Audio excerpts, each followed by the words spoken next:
Bienvenue à tous. Avant de plonger, n'hésitez pas à partager vos impressions et les leçons que vous avez tirées de cette histoire dans les commentaires, et n'oubliez pas d'aimer et de vous abonner. C'est parti. Tamika s'était toujours demandé si elle s'ennuierait éternellement. Du bon ennui, peut-être, celui qu'on éprouve avec une maison de 3 chambres dans la banlieue de Charlotte, des voitures assorties dans l'allée, 2 enfants au tableau d'honneur et un mari dont le seul péché était de l'aimer trop tendrement. Gérald travaillait si dur que cela se voyait sur ses mains, rugueuses et fatiguées même lorsqu'il lui serrait la taille dans la cuisine, même lorsqu'il l'embrassait dans le cou et lui disait qu'elle était toujours tout pour lui après toutes ces années. Certains soirs, il rentrait si tard que la maison était déjà plongée dans le noir. Elle l'entendait murmurer des prières dans le salon, remerciant Dieu pour elle, pour les garçons, pour un contrat de plus. Les gens du quartier enviaient Tamika. Gérald n'oubliait jamais un anniversaire. Il continuait à lui apporter des fleurs, à se souvenir de son parfum préféré, à veiller à ce que sa voiture fasse toujours le plein avant le week-end. Sa mère disait qu'il avait été bien élevé et qu'il était un vrai noir, un homme qui subvenait à ses besoins, le genre de personne qui repassait encore sa chemise le dimanche matin et payait toutes ses factures à temps. Mais Tamika ne se sentait pas une femme à envier. Elle se sentait agitée, prise dans un tourbillon de réunions d'amour et de listes de courses. Ses amis étaient occupés. Son téléphone était rempli de conversations de groupe, mais sans véritable conversation. Parfois, tard le soir, elle restait éveillée dans sa maison silencieuse et se demandait ce qui était arrivé à la fille qu'elle était autrefois, celle qu'on poursuivait, celle qui faisait tourner les têtes. Elle voulait qu'on la revoie. Tout a commencé en ligne, comme la plupart des erreurs. Elle a posté une photo d'elle dans un nouveau spa, avec ses ongles frais, sa nouvelle coiffure, un sourire presque naturel. Malik était dans ses messages privés le lendemain matin, complimentant sa beauté, son style, sa confiance en elle comme un accessoire. Elle leva les yeux au ciel et ne répondit pas au début. Mais il continuait, doux, insistant, drôle. Son Instagram était rempli d'argent, de voitures, de voyages à Miami et à New York, de larges sourires dans des hôtels de luxe, de vêtements dont elle n'avait jamais entendu parler. Au bout d'une semaine, elle répondit. Au début, c'était inoffensif, juste une petite confirmation. Mais Malik avait une façon de la faire se sentir dangereuse. « Reine, tu es trop bien pour cette petite ville. Tu dois voir le monde, écrivit-il. Elle rit, l'ignora, puis répondit à nouveau. Les conversations se sont prolongées jusqu'à minuit. Il lui a parlé de ses affaires, de son immobilier à Atlanta, de ses réunions à Dubaï. Une femme comme toi ne devrait pas s'ennuyer. Laissez-moi vous montrer quelque chose de différent. Gérald rentrait à la maison, fatigué et souriant. Et Tamika glissait son téléphone sous l'oreiller. Elle cuisinait proprement, faisait ce qu'elle faisait toujours. Mais intérieurement, elle était en effervescence. Elle commença à surveiller l'horloge, comptant à rebours jusqu'au prochain message de Malik. Les choses ont vite pris une tournure sérieuse. Les appels téléphoniques sont devenus tendus. Malik savait comment parler, comment la faire rire, comment lui faire oublier sa vie pendant des heures. Il lui a dit qu'il voulait la rencontrer pour de vrai. Va avec moi. Tu mérites le luxe, pas les restes. Elle lui a dit qu'elle ne pouvait pas partir, que son mari le saurait. Invente quelque chose, a-t-il dit. Dis que c'est pour le travail. Une conférence. Je m'occupe de tout. Tamika a hésité pendant des jours.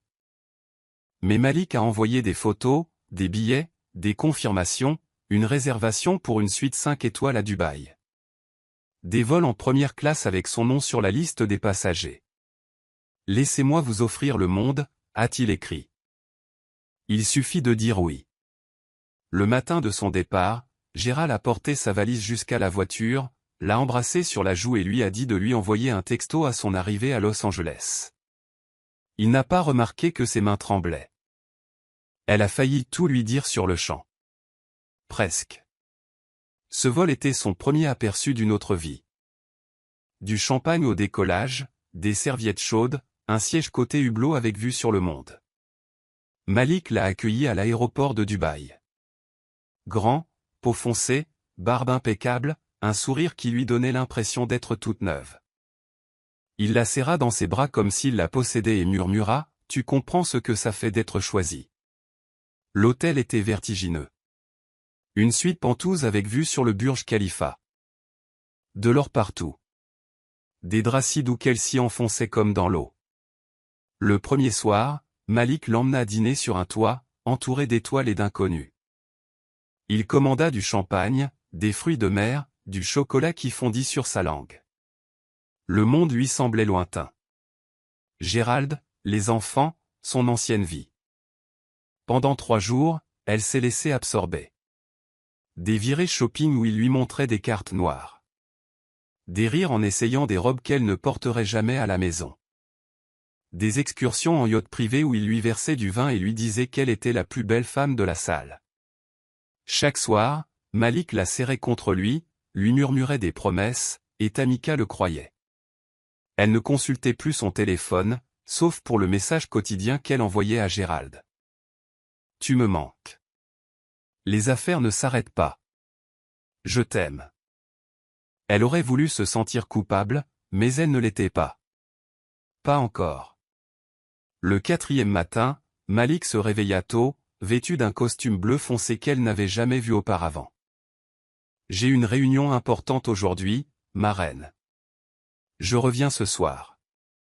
Repose-toi, commande ce que tu veux et profite du spa. Tout est réglé. » Il l'embrassa sur le front et disparut avant qu'elle puisse lui demander quand il reviendrait. Tamika passa la journée à explorer l'hôtel, à prendre des photos et à les publier sur sa story Instagram. Elle commanda le service en chambre, s'endormit au bord de la piscine et se laissa aller à croire que c'était sa nouvelle normalité. Elle appela Malik 2 fois, sans réponse. À 18 h, elle commença à s'inquiéter. À 8 h, elle arpentait la suite. À minuit, elle appelait toutes les heures, laissant des messages vocaux de plus en plus frénétiques.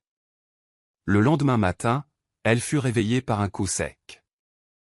3 hommes en costume se tenaient dehors, la direction de l'hôtel. Leur sourire avait disparu. Le directeur principal tenait un dossier et une pile de factures, son anglais était impeccable et froid.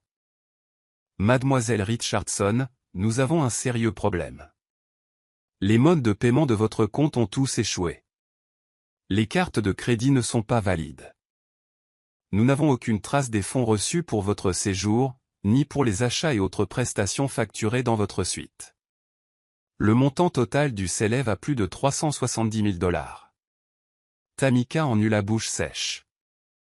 Il y a une erreur. Malik, Monsieur Carter, c'est lui qui a tout payé. Le gérant secoua la tête. Nous avons contacté Monsieur Carter. Les numéros de téléphone sont faux. Les images de vidéosurveillance montrent qu'il a quitté la propriété hier soir. Nous vous demandons de ne pas quitter votre chambre en attendant que ce problème soit résolu. La suite, qui ressemblait à un palais, ressemblait désormais à une cellule. Tamika appelait Malik, encore et tombait directement sur sa messagerie. Elle a parcouru chaque texte, chaque photo, chaque promesse, à la recherche de quelque chose de vrai. Il n'y avait rien. Son cœur battait si fort que ça lui faisait mal. Puis sont arrivées les menaces, les appels du service juridique de l'hôtel, les messages de la police, la possibilité d'une arrestation, la prison dans un pays où elle ne connaissait personne. Elle a paniqué. Pendant 2 heures, elle a fixé son téléphone. Puis elle a appelé Gérald. 6 fois, directement sur la messagerie. Elle a failli raccrocher. À la 7e sonnerie, il répondit. « Bonjour. » Sa voix était groggy, confuse, encore chaude, même si elle sentait le froid entre eux. La voix de Tamika se brisa tandis qu'elle tentait de s'expliquer. Elle lui dit qu'elle était désolée. Elle lui parla de Malik, de l'argent, de l'hôtel, de la façon dont tout s'écroulait. Elle attendait qu'il explose, qu'il la maudit, qu'il lui dise qu'elle le méritait. Au lieu de cela, il resta silencieux. Elle l'entendait respirer, lourdement et lentement, comme s'il soutenait le monde. Combien, demanda-t-il. Elle le lui dit. Il répondit, je te rappellerai.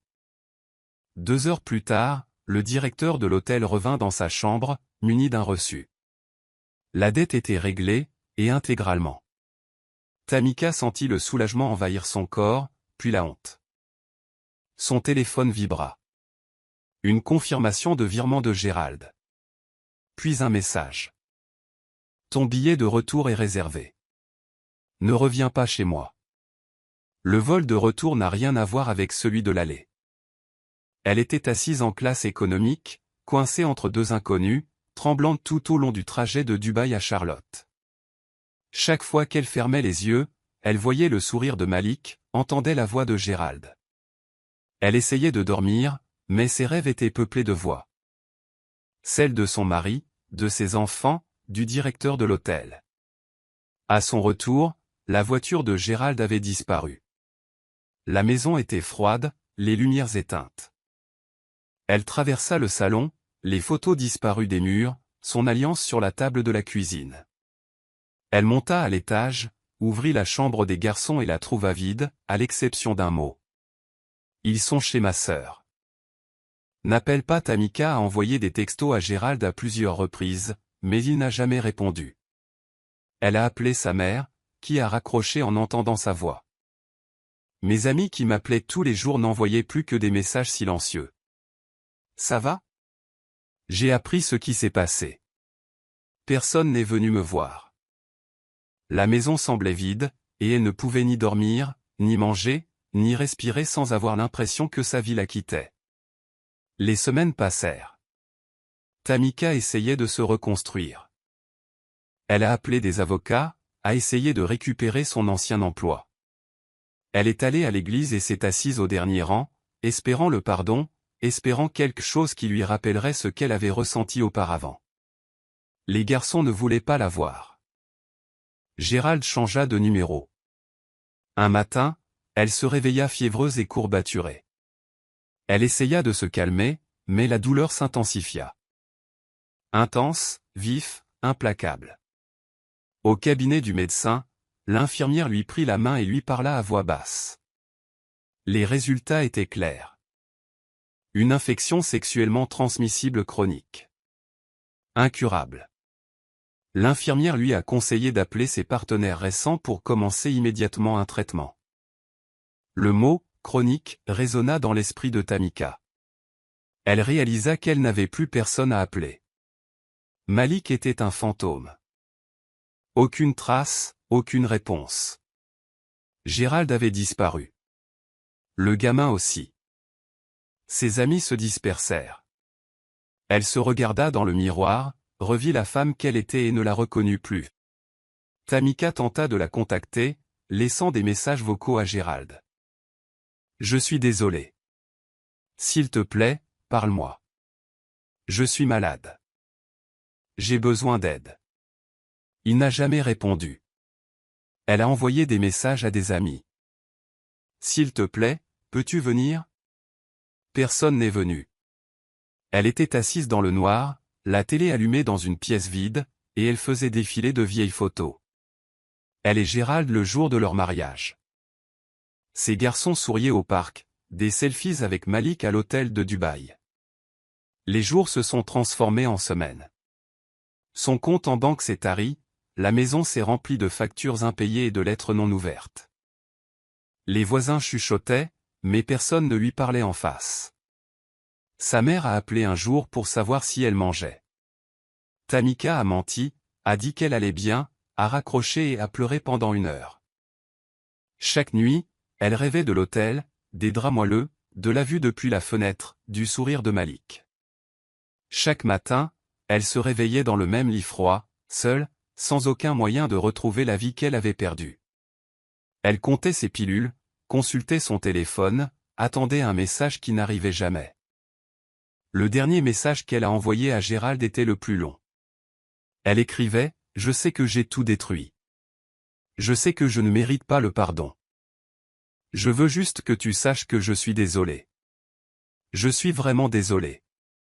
J'ai tout perdu et je suis malade maintenant. S'il te plaît, dis aux garçons que je les aime. Je t'aime. Toujours. Il ne répondit jamais. Elle vit son profil disparaître de ses contacts. La maison résonna d'un vide profond. Tamika passa des jours sans parler, des semaines sans rire. Finalement, il ne lui restait que des souvenirs, de l'amour, de la trahison, d'une vie abandonnée pour un homme qui n'avait jamais existé. Elle s'assoit tous les jours près de la fenêtre, scrutant la rue, espérant apercevoir la voiture de Gérald, entendre les voix des garçons, sentir que quelqu'un se souvient encore d'elle. Mais la seule chose qui vient, c'est la nuit, le silence et la douleur qui ne disparaît jamais.